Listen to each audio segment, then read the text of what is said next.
কহে কি করিলে বলো পাহিব তোমারে, রাখিব আখিতে আখিতে। আমি জানি যে না ফেরার দেশে চলে গেলে কেউই আর ফিরবে না, তবু কেন এত আক্ষেপ, এত মায়া? কেন আমার তোমাকে নিয়েই এত মায়া হয়? পৃথিবীতে তো আরো মানুষ আছে, তাদের নিয়ে কেন হয় না? চলে গেলে তো একেবারেই চলে গেলাম, তাই চলে যাওয়ার আগে আগে তোমাকে নিয়ে আরেকবার চেষ্টা করতে চাই।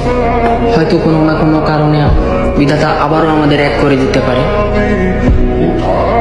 হুমায়ুন ফরিদি স্যার কোনো না কোনো এক জায়গায় বলেছিলেন, আমি 60 বছর বয়সেও এখনো একটা মেয়েকে অসম্ভব ভালোবাসি।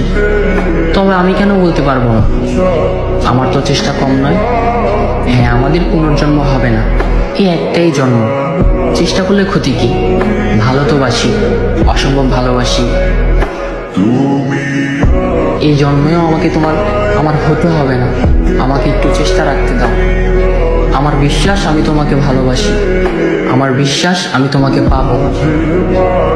হুমায়ুন ফরিদি স্যার 60 বছর বয়সে যেভাবে বলেছিলেন আমি তোমাকে অসম্ভব ভালোবাসি, ডায়েরির 101 পৃষ্ঠায় যেভাবে লেখা ছিল আমি তোমাকে ঠিক সেভাবেই ভালোবাসি।